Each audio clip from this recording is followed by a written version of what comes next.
Well, good afternoon, everyone, and welcome to HIA-LI Business Steps Up, live here on Facebook. We're in another edition, and I will tell you, this is a monthly live stream situation where we're talking to prominent CEOs and really companies that have stepped up through COVID and beyond. So we're going to talk about the significance of nonprofits, what they look like right now on Long Island, what the future looks like for nonprofits on Long Island as well. And so appropriate that we have two leaders in the nonprofit sector. One is Paule Pachter, the CEO of Long Island Cares, and the other one is Lee Silberman, who is the CEO of now Habitat for Humanity of Long Island. So welcome, gentlemen. Thank you for having us. Thank you for having us, Terri. Yeah, and I will say, before I ask you both to introduce yourselves, I will say it's so appropriate, I think, really to talk about nonprofits, because as we went through COVID, we saw, wow, talk about businesses stepping up, repurposing and, helping with COVID shots and face masks and hand sanitizers and things like that. And, as you look at the nonprofit industry, if you look at New York State, at least the last stats that we have, is there's about 1.4 million people that are employed in New York State in nonprofits, wages of about 78 billion. That's not million, that's billion, right? So major significance. In 2019, it was said about 155,000 people were employed on Long Island from nonprofits. So significant, almost probably 18%, 15 to 18%. 18%. Yeah, the sector right now. So again, major significance. And these are organizations like the two of yours that do some magnificent work, right? In healthcare and helping people and social services and things like that. So let's begin. And I'm going to ask you just to introduce yourself, give us a little bit of background on yourself, how you got to where you are as a CEO, and then tell us a little bit about your agencies. Whoever wants to go first. Okay, I'll start. So, name's Lee Silberman, CEO of Habitat for Humanity of Long Island. Somehow I went from being an MIT grad to the head of a nonprofit. I spent 40 years in the for-profit sector running a textile distribution company that was based in Bayshore. The last 20 of those 40 years, our company was one of the largest supporters of what was then known as Habitat for Humanity of Suffolk. I served on the board of directors. I was chairman of the board for 5 years. I left the organization for about a year as I term limited out.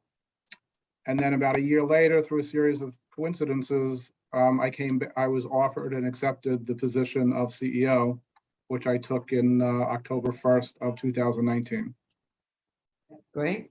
And tell us a little bit about the agency itself. What does it do? So at Habitat, our mission is to bring people together to build homes, communities, and hope. And our vision is a world where everyone has a decent place to live. We are a builder of affordable housing. We are a hand up, we are not a handout. Our partner families will purchase the homes when they are complete. They'll purchase them at full market value, but through various programs and subsidies and so forth, their mortgage will be affordable and their total cost of housing will be approximately 30% of their family income, which is the HUD definition of housing affordability. Right. Well needed, Lee, as you know. Absolutely. Better than we do. So how about you, Paul? Tell us a little bit about yourself. Well, first of all, thank you, Terri, for inviting me to be on the program, along with my good friend, Lee Silberman.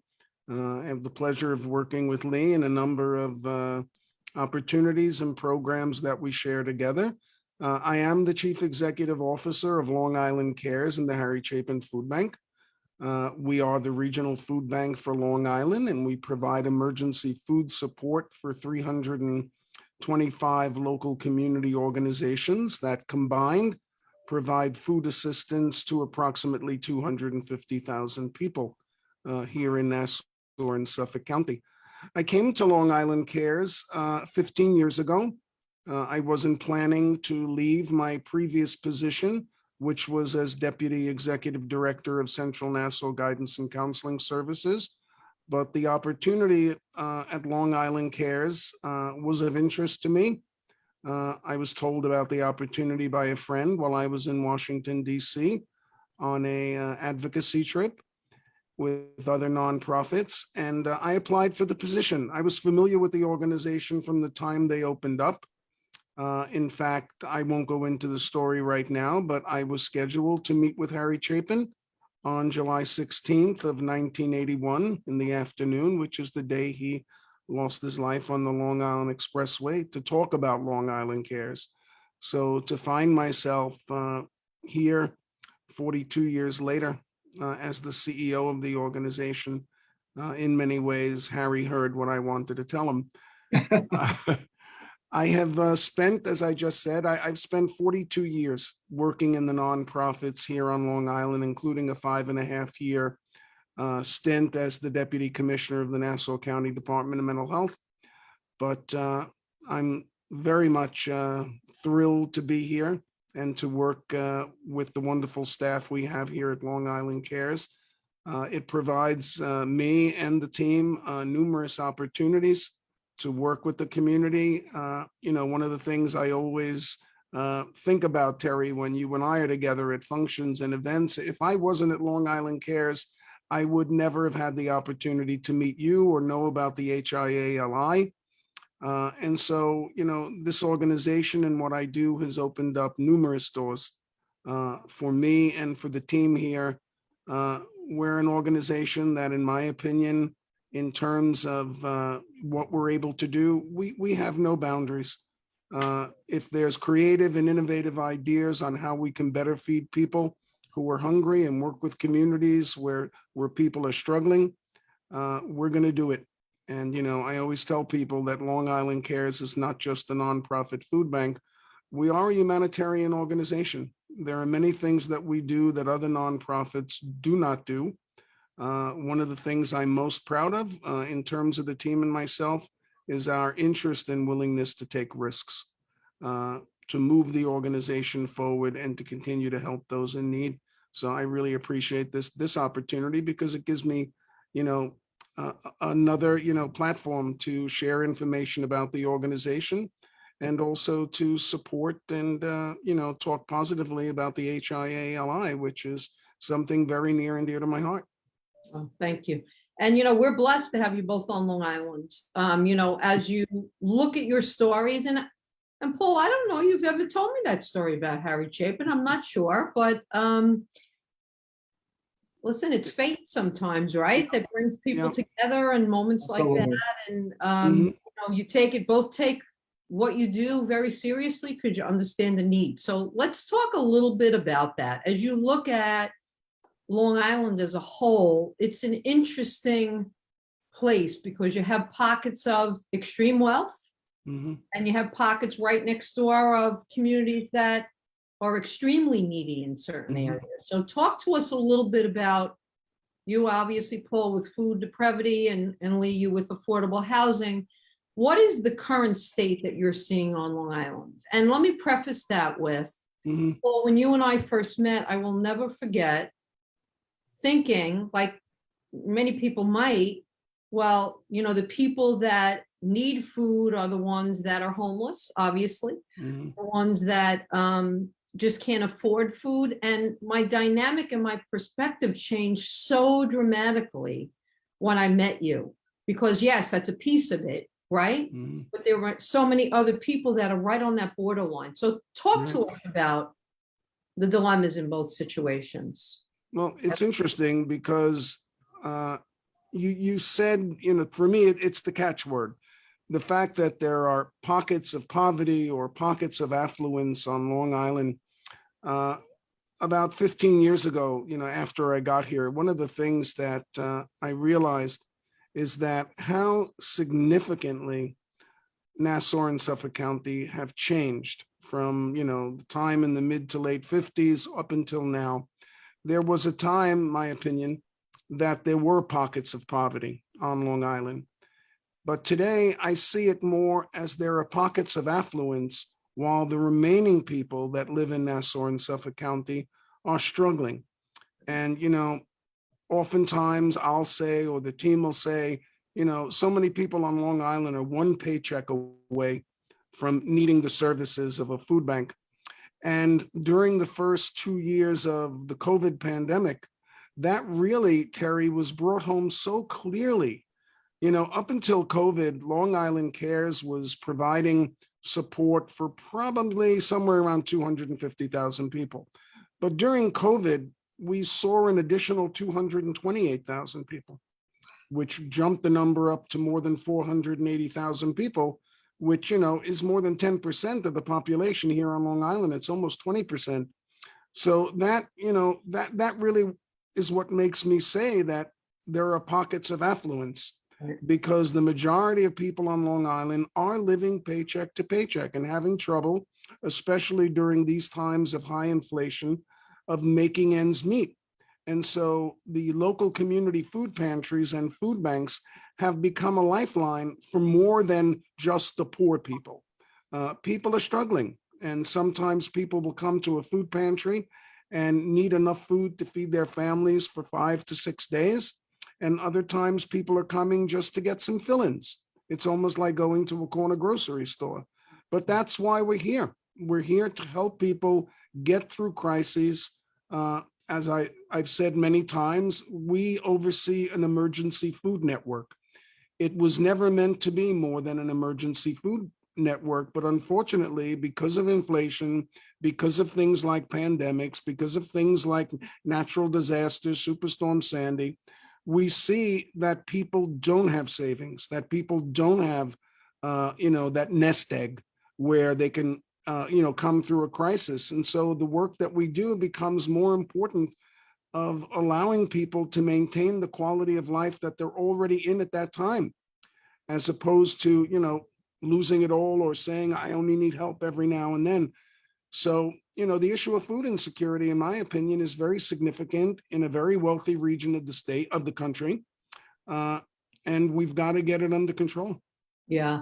I mean, do you, Paul, see that changing with what's going on now with inflation and I dare say that R word, I hate it, recession, but all signals are telling us we're moving, unfortunately, in that direction. What do you see for the future? Well, what we're seeing currently is about a 30% increase in the number of people that are going to the pantries and the other emergency food programs. And again, as I said, people aren't coming for, everything they need. They're coming, for items that they just can't afford. Right now, if you go to the supermarket, a gallon of milk, is almost $5. A box of cereal is almost $5. On top of that, we're paying close to $5 for a gallon of gasoline for our cars. We're paying more for health insurance. And so people do need, as Lee said earlier, the extra hand up just to get them through the situation that we're in. But inflation clearly has resulted in more people turning to emergency food organizations than in the past. Yeah, critical need, absolutely. How about you, Lee? What are you seeing?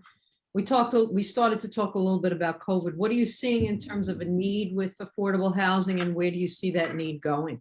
All right, well, the need is huge. So the HUD definition of housing affordability is a family shouldn't be spending more than 30% of their income on either rent or their mortgage, taxes, and insurance with their homeowner. Currently on Long Island, approximately 50% of all families spend more than 30% of their income on housing. And an astonishing 20%, 1 in 5 of all families on Long Island are spending more than 50% of their income on rent. And, to what Paul was saying, when you're spending 50% of your income on rent, there is no money left over.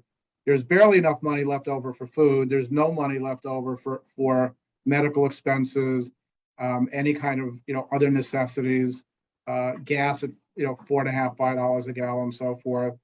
And as I always say, our families are, they're just one unplanned event away from economic disaster. I like Paul's expression of there's pockets of wealth versus pockets of poverty. According to Peter Van Scoyoc, who's the supervisor of the town of East Hampton, East Hampton has the highest poverty rate of all of the 10 towns in Suffolk County. Now, one would never think about that, but it's true. We actually build in East Hampton. When I tell people we build in East Hampton and we build in Southampton, people look at me like I've got 4 eyes. But it's the need is critical. I'm not sure what the latest figure is, but it's estimated that the affordable housing deficit in Suffolk County alone is well over 40,000 units. Wow.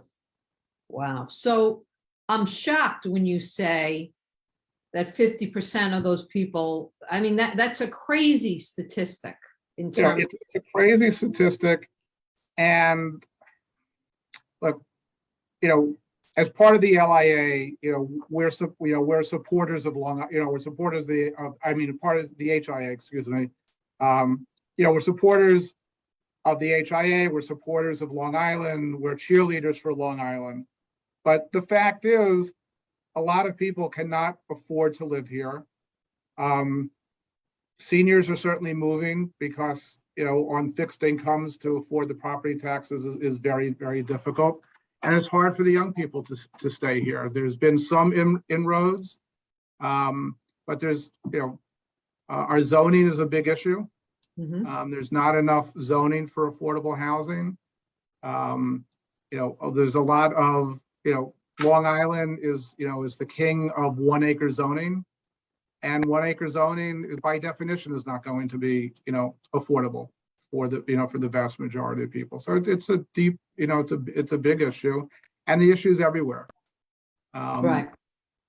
Yeah, I agree. And, what we see, and absolutely, we've identified the need, no doubt. But what we do see is some movement in terms of, again, I don't know if it'll be affordable, hopefully attainable, some sort of attainable housing, just in terms of some of the other things that you spoke about, young people, the live, work, play, a lot of these developments that are up and coming right now that I'm hoping we're advocating for. I'm hoping our kids will see once they are in the mainstream and working and things like that. But absolutely a critical need. So how do you both go about with understanding what a critical need you have in both areas? How do you go about dealing with businesses and dealing with organizations and helping them understand how absolutely important it is to support organizations like yours? Because when you meet with a CEO, right, they're thinking about revenue. They're thinking about revenue streams, rightfully so, right? They're running a business. So what are some of the type of conversations you're having with people? Well, I think now, for all organizations now, employee retention and employee recruitment seems to be the #1 issue. And the younger members of the workforce, the millennials, I'm not sure what generation it is that's graduating college these days. I've lost track of all the various names. They're looking for an organization that gives back. They're looking for an organization that they can feel good about working for. So partnering with a nonprofit, whether it's Long Island Cares, Habitat for Humanity, or any, in Suffolk County alone, there's over 9,700 registered nonprofits. I think just as a corporate strategy, partnering with one or more nonprofits is important for employee retention.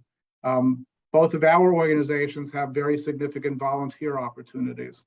So it's more than just writing a check. It allows them opportunities for employee engagement, employee morale, and so forth. So that's the case that we tend to make, even more so than just the plain need. When I'm talking with the political people on Long Island, which I do on almost a daily basis, that's where I'm, doing the need argument. And, frankly, if our EMTs and firefighters can't afford to live on Long Island, no one's going to be able to live on Long Island soon. Right. So talk to us while I have you here, Lee, we talked a little bit before about some legislation coming down the pipe that is important to an organization like yours. Talk to us about it. Currently in front of the legislature, there's a bill to create a database of all of the county-owned property that would be eligible to be converted and developed for affordable housing. We're a supporter of this legislation. It will be helpful. And what this database would do is give the towns and the eligible nonprofits kind of a first look at what the properties are before the properties go off to auction. In my dealings with various legislators, I do say that, in my opinion, this is kind of a first step. What I think truly needs to happen is county policy at the moment is when the county seizes land for back taxes, the default is to sell the land or home or whatever it is at auction to the highest bidder in order for the county to generate revenue. My argument is in the lowest 25% of the census tracts on the island, the county is being penny wise and pound foolish. There is various studies that have been done by the Federal Reserve Bank and other organizations that show that the number one factor in community stabilization and community improvement is the rate of owner-occupied home ownership.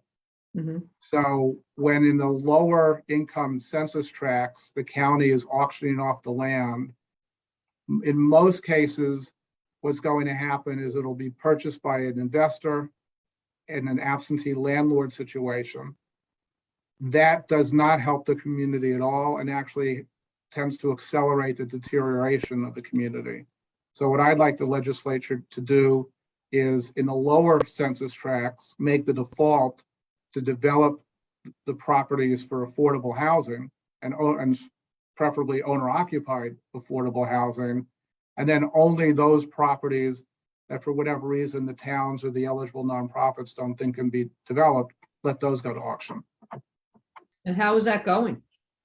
I have a few legislators that agree with me wholeheartedly. I've got one or two that disagree with me wholeheartedly, and of course I'm working on the middle. But one good thing about our message, it appeals to both sides of the aisle. So I have both very conservative legislators that are supportive and very liberal legislators that are supportive, as well as on both sides, a couple that are not as supportive as I would like. Well, good luck. I mean, we all know in our positions how important that is, right? Is to advocate, particularly in your case, for this affordable housing, and you understand the impact. So good luck with it. Thank you. How about for you, Paul? I mean, what are the types of discussions that you're having with organizations and CEOs to really help them understand how important that your cause and nonprofits in general are? Well, I think most of my colleagues who are at the head of nonprofit organizations are experiencing the same thing right now. Lee alluded to it earlier about the workforce.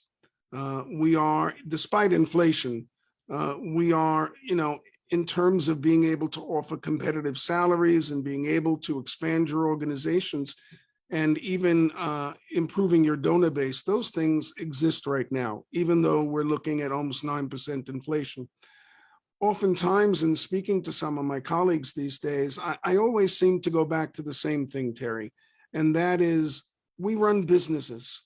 These are not just, yes, we're a charity. We understand that. We understand what having nonprofit 501c3 status means, but we've got to be able to run our businesses the way for-profit corporations run their businesses. We all have bottom lines. We all know that, at the end of the year, we don't want to have a deficit in our budget. If we can get a surplus, year after year, that's wonderful. If we could make investments, long-term investments to keep agencies afloat and thriving, that would be important. But, many of us these days are challenged by what I call the revolving door syndrome of staff. Okay. Employees are coming in, working for 5 months, 6 months, and then going to another job. Many of us that are doing hiring right now, as I am and as others are doing, the pool of people is starting to shrink. that want to come into the nonprofit field. And so you have to be very selective, and you have to be able to make decisions where you're bringing the best people on. And organizations are struggling with that. Many of them are also struggling with inflation, because those of us that own property, have to maintain the property. We have utility bills just like any other, business has. And so, we're trying to sort of look at how can we best do what we do in terms of providing services, and yet having it be affordable to the point that the organization is fiscally sound. And, there's sort of an unwritten rule in the nonprofits that our organizations should have at least a 6-month reserve fund. Right. So that in case there's a disaster, or, God forbid, your building goes up on, in flames, you've got enough money in reserves to run your organization. Problem is, many nonprofits don't have reserves. They don't have enough reserves. To me, it's dangerous at times when nonprofits rely upon their line of credit to get them, through month by month with their payroll and any other obligations they have to their vendors. So we have to keep looking at finances. We have to run lean, mean, effective machines. That's the way I look at it. And I think most nonprofits these days are coming to that realization, especially those that rely so heavily on government funding to operate, at a time when the government doesn't have the funds. What can you do? Yeah, I mean, particularly, that's a life lesson, I think, that from COVID, that came out of COVID for a lot of not only nonprofits, but businesses in general, is regardless, we have to run things like a business. Number one is what I heard you say. And Lee talked about absolutely appealing to a nobler motive of, get involved. This is what the young people want. They want a sense of community. They want to be involved. They want to volunteer. That's what it's all about. And I think, Paul, you came to me originally with this idea of starting this HIA-LI social responsibility committee, right? And that's really what the idea was, is how do we get more businesses involved in this and understanding how they can give back, and understanding that it's a responsibility to do that. So talk a little bit about, you're both co-chairs of that committee. Talk a little bit about the committee. You've worked hard to get it started, and you've had some really good programming. So we're going to leave off that way. Believe it or not, we only have 2 minutes left. How did that happen? I don't know. Well, so the committee, sure. The committee is focusing in on helping nonprofits understand the benefits of corporate social responsibility. Many of us go out and we want to raise money, and we'll go, to a major bank or a major lending institution, or we'll go to a major business like an Amazon or a Target or a Walmart. And there's a give and take. There's a reciprocal relationship when it comes to corporate social responsibility. Corporations have every right to ask nonprofit organizations what they're achieving, what they expect their outcomes to be, to, tell a donor, a corporate donor, that, if you give me a donation of $250,000, this is what I'm going to be able to accomplish, and I'm going to be able to sustain this. And Lee and I have worked, really hard to get the right corporate leadership into the committee to meet with people. And we've had some very robust and very enlightening conversations. Thank you. How about you, Lee, for you? What have you seen through the committee? And Oh, I agree with Paul. I think, the committee has two focuses. One is to educate nonprofits that there has to be it is reciprocal, that, it's one thing to ask for money, but you need to give value back to the, to the donor. And then the others for the donor, that, part of giving is to feel good, but, there is a component, of corporate giving that they do want something back. They are expecting either a return on their investment.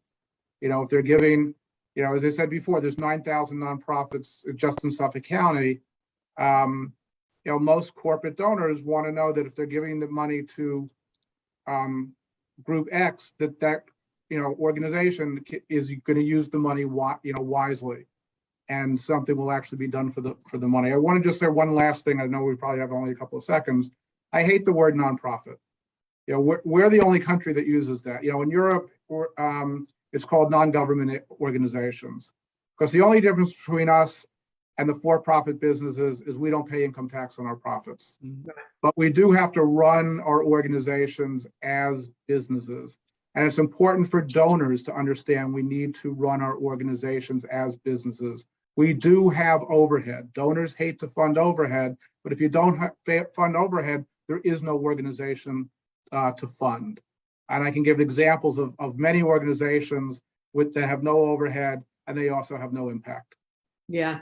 Yeah. Listen, let's advocate to get rid of that word. That's a great idea. That's a great idea. So first, let me say thank you both for not only what you do on Long Island, but for really volunteering and chairing our committee. It really helps our businesses so much. I don't think you realize just how much and how important it is for businesses to understand that, again, it is their social responsibility to give back, number one. I'm going to ask you to send us off with, and Lee, I'll start with you, and then we'll end with Paul with how can businesses get involved? We know they can give you a check. We understand that. But what are some of the other ways businesses can get involved in your organizations? They can volunteer. We have volunteer opportunities at our restore. We have volunteer opportunities, obviously, at our construction sites. And then, we're looking for partnerships. So we're looking for businesses that really want to work with us to help address affordable housing issues on Long Island. And many businesses are in a better position than we are for advocating. And we could definitely use the help with the business community to advocate for affordable housing on Long Island, because they need employees. And if employees can't afford to live here, they're not going to get them. Right. Absolutely. Thank you. How about you, Paul? Well, we're very fortunate to have many corporate volunteers who come to the food bank on a regular basis. Of course, it ramps up during the holidays, but similar to Habitat, we have many corporate volunteer opportunities for local businesses, regardless of the size of the business. There are businesses and corporations that can sponsor food drives. One of the more unique corporate partnerships we have really is with the HIA-LI and the food drive that we've done in the past in the summer, and this year is morphing in to corporations coming together for Hunger Action Month in September and being able to really call attention to the issue. So, you make a donation of $10, you get this very cool t-shirt, and staff feels that they're really making a difference in the lives of, 250,000 of our neighbors. So we would just, we love when corporate people come here and meet with us. And the other thing is that we're always looking for very good and dedicated and talented new board members. And many of them come from the corporate field. And we always take an opportunity when we have corporate groups here in our Hop Hog facility to talk to them about ways that they can get even more involved if they'd like to. Yeah. And, some wonderful opportunities, really. Thank you again, gentlemen, for all you do. We're going to sign off. We're a little bit over time, but we had a lot to talk about, interesting stuff, and say to all of you, happy summer, and we'll be back with Business Steps Up. So thanks again. Thanks so much. Thank you, Terri. Pleasure. You too.